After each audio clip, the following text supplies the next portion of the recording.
कहाँ लगेछ इन्दिरा नेपालीलाई कहाँ लगेछ कहाँ छौ अहिले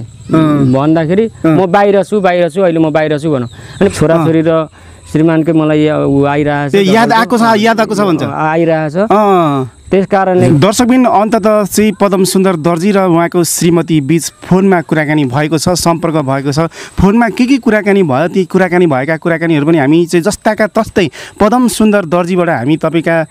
लागि हामी सुनाउने छौँ यो समाचार र इन्दिरा परियार पनि छिटोभन्दा छिटो सम्पर्कमा आइदिनु पर्यो तपाईँ हरिरहँदाखेरि तपाईँका काखका छोरो करिब 4 वर्षको है 4 देखि 5 वर्षका काखको छोरो पनि अहिले रोइरहेको अवस्था छ आमा खोजिरहेको अवस्था छ तपाईँ चाँडै आउनुभयो भने पदम सुन्दर दर्जीले तपाईँलाई स्वीकार्न पनि सक्नुहुनेछ भनेर दाइले भन्नुभएको छ दाइसँग म अगाडि बढ्छु कुराकानी बढाउँछु हामी सँगै रहनु होला प्रधान दाइ सियर नमस्ते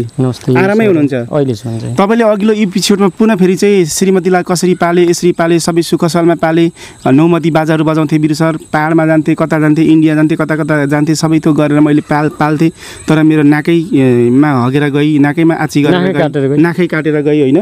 भनेर तपाईँले भन्नुभयो दुःखको कुरा सेयर गर्नुभयो तर अब भने तपाईँले मलाई चाहिँ भन्नुभएको छ बिरु सर मेरो श्रीमतीले इन्दिरा परियारले र त इन्दिरा लाने चाहिँ मामा ससुरले मलाई फोनमा कन्ट्याक्ट गरेर भन्दै हुन्छ कहिले कन्ट्याक्ट भयो ठ्याक्कै भन्दिनु मलाई यो गएको बुधबार चाहिँ ठ्याक्क 3 बजेको थियो म चोकतिर गएको थिएँ अनि यहाँ ठ्याक्क घरमा पनि आइपुग्नु साइकल यता बाहिर रोकेर म भित्र पसेँ अनि दूर गरौँ मोबाइलमा मिस कल आए जस्तो गरौँ अनि यसो हेरेँ अनि अस्तिको 8 गते ठ्याक्कै बुधबार 8 गते बुधबार घन्टीमा के अरे फोनमा टिङ आयो घन्टी दूर गरौँ अनि यसो हेरेको मोबाइलमा मिस कल हानेको रहेछ अनि त्यहाँदेखि नयाँ नम्बर यसो हेरेको मिस कलमा हेरेको नयाँ नम्बरदेखि अनि मैले फेरि जाएँ पहिल्यैदेखि मेरो चाहिँ कस्तो बानी छ भने म अहिलेसम्म लोन तानेर यता त्यता त्यो के अरे उ गर्न जान्दिनँ अनि त्यहाँदेखि पैसा लगाइरहेको हुन्छ कहीँबाट मिस कल आयो भने पनि म घुराइहाल्ने अभर पऱ्यो कि केमा पऱ्यो र त्यसै पैसा नभएर मिस कल फर्किहाल्छु अनि त्यहाँदेखि बरु छोटो गर्छु को के हो भन्छु अनि त्यहाँदेखि नयाँ नम्बर देखेर कल गरेँ मैले कल गरेपछि अनि मलाई नयाँ नम्बर आइसक्दा अनि कान्छी हो भने यसरी हो भन्दै रोयो अनि रोयो अनि उ रोयो अनि कहाँ छ लु भन त कहाँ छ कस्तो अवस्थामा राखेछ के छ आज यत्रो दिन भयो 2 गते हिँडेको मान्छे आज कहाँबाट सम्झ्यौ कहाँबाट छोराछोरीको याद आयो कि बुढाको याद आयो कि किन हो आज उ गर्यो तिमीलाई दशा लाग्यो कि मलाई ठुलो दशा लाग्यो भनेर मैले भन्दाखेरि मलाई कपडाहरू लगेको थाहा छ सुन चाँदी लगेको थाहा छ त्यो जस्तै झोलामा छ त्यो तिन्छ बेचेर खाएको छैन केही छैन तर मलाई यहाँनिर राखेछ यस्तामा राखेछ यहाँ आइपुगेको छु यहाँनिर छु भने मलाई अहिले 12 बजीसम्म मेरो होस थिएन मलाई यस्तो कसम खुवाएर यस्तो मलाई टुना मुना लाउँछु भनेर यस्तो भनेर चाहिँ मलाई हरेक उ गरेर चाहिँ डर धम्की दिएर मलाई म बाध्यताले हिँड्नु पर्यो म आउँदिनँ भोलि मैले त्यो ठाउँमा कसरी अनुहार देखाउनु कसरी मैले त्यो बाँच्नु म आउँदिनँ त्योसँग पनि म बाँच्नको न घर न थर भएकोसँग म बाँच्दिनँ पनि हिँड्दिनँ भविष्य काट्दिनँ पनि त्योसँग मेरो एकैचोटि लास्ट मात्रै अब भेट्नुहुन्छ लास्ट मात्रै आउँछ बाबुआमाकोमा यहाँ तपाईँको घरमा वा यति आउँछ मैले बाध्यता छोड्ने थिएँ भने मैले सानैमा छोराछोरी नजन्मी म तपाईँसँग अर्कै बिहा गर्थेँ तर म यो अवस्था र यो हालतमा म हिँड्नु पर्यो बल्ल अहिलेसम्म घरदेखि निस्केदेखि मोबाइल उसको साथमा थियो मलाई दिँदैन थियो मोबाइल दिँदैन थियो मेरो केही पुरा रिङ्गाटा लागे जस्तो मात्रै मलाई चक्कर लागे जस्तो मात्रै हुन्थ्यो मेरो शरीरमा अहिलेसम्म पानीदेखि मैले खाएको छुइनँ पानी पनि जाँदैन उसमा छोराछोरी र श्रीमानकै मलाई आइरहेछ याद आएको छ भन्छ आइरहेछ त्यस कारणले गर्दाखेरि म मर्छु म आउँदिनँ बरु म मर्नै जित्छ मलाई भोलि त अनुहार देखाउनु भन्दा यति हो मैले अन्तिम मैले यो उसमा फोन गरेको अहिले त्यो पनि बाहिर गएको उसमा बाहिर यहाँ मोबाइल छोडेर गएको रहेछ भित्र कोठामा छोडेर गएको रहेछ र बाहिर निस्केको उसमा मैले यो कल गरेको भनेर अनि सट्टै फोन काटेँ मैले आऊ म स्वीकार्छु तत्कालीन आऊ कहाँ छौ म पैसा लिएर जा भन्यो तिमी पनि आउन सक्छु कहाँ छौ कुन कुनामा लुकेछौ कहाँ लुकाएको छ कस्तो उसमा राखेछ अवस्थामा भनेर कुरो गर्दाखेरि पनि म यो ठाउँ यहाँनिर बसेको छु यहाँनिर भन्ने मलाई उ थाहा पत्तो छैन। मामा ससुरले मलाई यहाँ पुर्याए यो ठाउँमा पुर्याए भनेर चाहिँ इन्दिरालाई त्यो कुरो पत्ता भएन। भएन बेहोसमा छु। बेहोसमा छु भन्छ। बेहोसमा जस्तो। अनि तपाईँले लु आऊ तिमी जसरी पनि आऊ म स्वीकार्छु नानीको मुख हेरेर आऊ मुख हेरेर पनि आऊ जे हुनु भयो भने मैले होइन आखिर अरूले ल्याएको होइन मैले ल्याएको मेरो हो श्रीमती आऊ भने मैले आऊ भन्दा के भने उसले के भन्यो भने म आउँदिनँ म आउन सक्दैन मेरो आउने ऊ नि छैन अब त्यहाँ ठाउँै छैन म आउँदिनँ बरु म कि लास आउँछ कि त के खबर सुन्नुहुन्छ भने पुरै लास आउँछ भने उसले त्यसो भन्यो अनि त्यसो भनेपछि फोन काटी अनि त्यो मामा ससुर चाहिँ बोलेन तपाईँसँग मसँग बोलेन अनि त्यही नयाँ नम्बर लिएर यहाँ तारा सरकामा गएँ तारा सरकामा गएर मलाई फोन गर्नु फेरि हजुर अनि फोन गऱ्यौँ फोन गरेपछि अनि फेरि सरले भन्नु पर बुधबारे पनि जानु भनेर कुरो गर्नुभयो मैले नि भन्दै हजुर भन्नुभयो सरले भन्नुभयो चौकीमा जानुभयो यो नयाँ नम्बर पनि दिनु भन्नुभयो अनि उहाँ गएर अनि असै सरलाई भेट्यौँ उता बजार जानुभएको थियो अब बजारको दिन त्यस दिन बजार थियो अनि त्यहाँ बुधबारे बजारको दिन अनि हजुर त्यस जानुभएको रहेछ अनि त्यहाँदेखि तारा सरले फोन गर्नुभयो फोन गरेपछि अनि उहाँ आउनुभयो आएपछि अनि के हो कसो भयो भनेर अनि कुरो गर्नु यस्तो यस्तो हामीले नयाँ नम्बरबाट फोन गरेको थियो यो नयाँ नम्बर हामीले लिएर आएको सर भन्यो अनि केटीको मात्रै छ कि केटाको पनि छ भनेको भन्नुभयो अनि केटाको छ तर यो केटाकोमा फोनै लाग्दैन केही गर्दा लाग्दैन पहिले नलगिन्जेलसम्म लाग्थ्यो तर अहिले लगेपछि चाहिँ फोन लाग्दैन सर भने मैले यसो भने अनि त्यो पनि दिएर न त लाग्छ कि भनेर पहिले केटीको डायल गर्नुभयो केटीको अनि कल गर्नुभयो लागेन केटीकामा नलागेपछि अनि केटाको दिनु त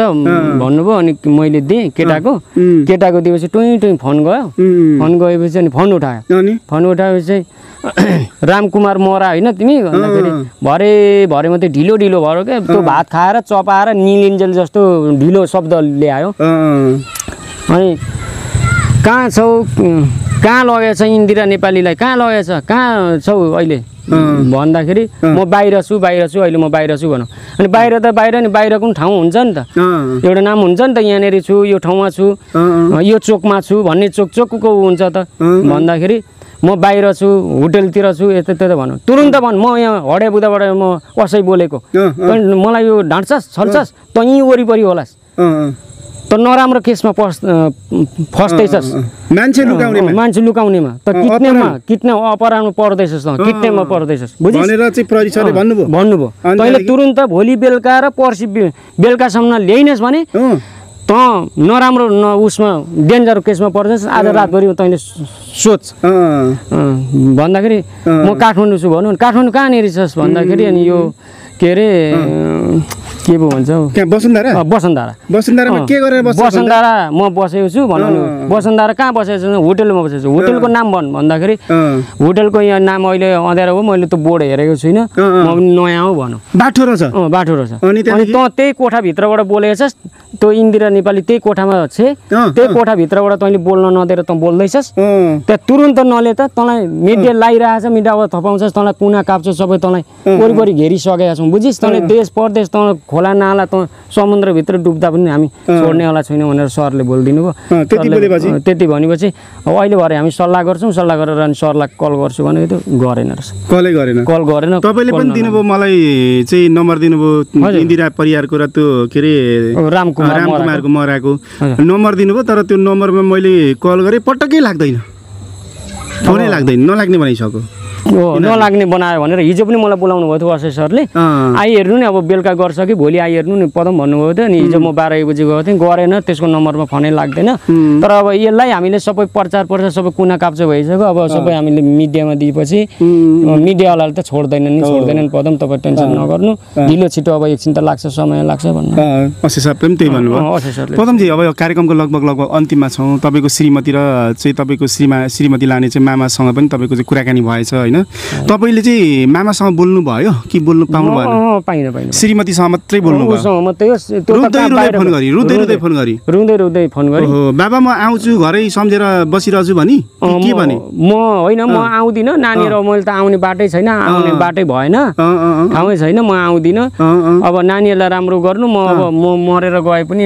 नानीहरुलाई चाहिँ सुखमै राख्नु म आउँदिन आउने ठाउँ भएन मलाई यस्तो टुना मुना लाउँछु भनेर यसरी तँलाई भाइरलै गर्छु तँलाई म यस्तो मिडियामै दिन्छु यस्तो म के अरे फेसबुकमा सबै लगाइदिन्छु बोलेको ओरेको सबै यता भनेर धम्की गरेर यहाँबाट चाहिँ तँलाई आकाशमाथि गए पनि पतालमुनि गए पनि छोड्दिन भन अरे उसको त्यो रामकुमार महराले रामकुमार भागी छ भने लिन आउँछु भन तँलाई जहाँ भेट्यो तँलाई म जिउँदो हिँड्न दिन्न भन अरे मार्छु भने त्यस्तो छ नि धम्की राम राम राम राम राम फटाएर छ है फटाइरहेछ मान्छे हजुर अनि उहाँ बुइनी पनि पहिले त्यसरी नै बुइनी चेली लिएर हिँडेको अरे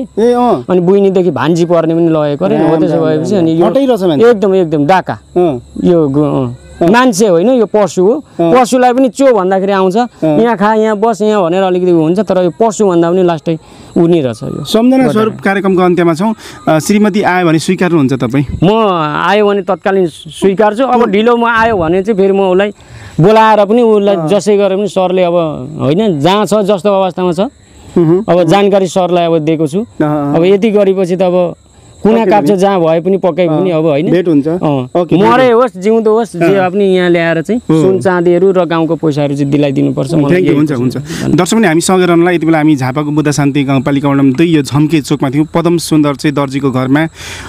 पदम सुन्दर दर्जी र उहाँको श्रीमतीसँग पनि कन्ट्र्याक्ट भएछ र श्रीमतीले भनेका कुरा पनि सबै सुनिसक्नु भएको छ यहाँहरूले अब चाहिँ भने हामी पदम सुन्दर दर्जी र उहाँका श्रीमती इन्दिरा परियार र श्रीमती लाने मामा आफ्नो निजी मामा साख्य मामा चाहिँ रामकुमार महरा र इन्दिरा परियार र पदम दर्जीसँग चाहिँ छलफलको विषयहरू पनि हुन्छन् ती सबै छलफलका कुराकानीहरू पनि भिडियो सामग्रीहरू पनि हामी ल्याएर आउँछौँ हामी सँगै रहनु होला ल पदमजी अब दसैँको मुख आएको छ ढुक्कसँगले बस्नु होला नरुई बस्नु होला है ल पेटाभरि खाना खाएर बस्नु होला ल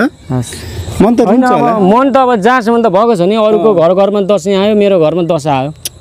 त्यो छ अब केटाकेटीलाई त्यही 1-2 किलो मासु ल्याउँछु ओर्छु खुवाउँछु उनीहरूलाई खुवाउँछु रमाउँछु त्यही हो अब आफू त अब आङमा त्यसै पनि घाम लागेन त्यसै पनि मलाई कुन चाड कुन ऊ साँचो नि अब भाले किनिरहेको थिएँ सगुने मान्ने गरेको थियो अब सुँगुर त्यत्रो ऊ गरेको थियो अब मेरो लागि त केही नि आएन नि बज्र यहाँ भन्दा त छँदै छैन नि ठिकै छ इन्दिरा आइहाल्यो भने त इन्दिरालाई सम्हालेर हामी छलफल गरेर लेखापढी गरेर राखौँला तपाईँले चाहिँ अब राख्न जानिहाल्नु भएको छ होइन हामी मेलमिलाप गरौँला तपाईँले भनेअनुसार अब ऊ आएन भने ठिकै छ अर्को केही चाहिँ उनलाई डिभोर्स दिएर चाहिँ उनलाई पनि डिभोर्सको प्रक्रियामा अगाडि बढाएर झापा भद्रपुर जिल्ला अदालतमा लगेर डिभोर्स गराएर चाहिँ तपाईँले के गर्नु पर्यो भन्दाखेरि बाँकी कुरा चाहिँ तपाईँले अर्को विवाह पनि गर्न सक्नुहुन्छ ल श्रीमतीले विवाह गरेर जान्छ भने तपाईँले अर्को दोस्रो ल्याउन पाउँछु मजाले कि त ऊ हुँदाहुँदै मैले ल्याएको थिएन मेरो गलत हुन्थ्यो ऊ हिँड्न पनि पाउँथे होइन यस्तै तैँले ल्याएको रहेछ हेलाएर चाहिँ गरेको रहेछस् नराम्रो गरेको रहेछस् बाहिर फेर कमाएको पैसा 1 रुपियाँ देखाउँदो रहेनछस् र घरमा होइन खाना लाउन ऊ गर्न हेरेको रहेनछस् उसले गई दुःख थियो उसले गई भन्ने भएर उसले सोच्दा हुन्थ्यो ल थ्याङ्क यू ल बुवा ल लाखौँ दर्शकले हेरेर साथ दिनुभयो यहाँहरू सबैलाई धन्यवाद दिँदै म बिरु लिम्बू पदम सुन्दर दर्जीको घर आँगनबाट बिदा हुन चाहन्छु अब चाहिँ भने हामी पदम सुन्दर दर्जी र उहाँका श्रीमती इन्दिरा परियार र चाहिँ रामकुमार महरा जो चाहिँ मामा भन्ने छन् मामा र भान्जो र भान्जी बरिहरूसँग गरेको छलफलको कुराकानी पनि ल्याएर आउँछु हामी सँगै रहनु ल ढुक्कसँगले बस्नु ल पदमजी नरही बस्नु है ल है ह्याप्पी दसैँ ल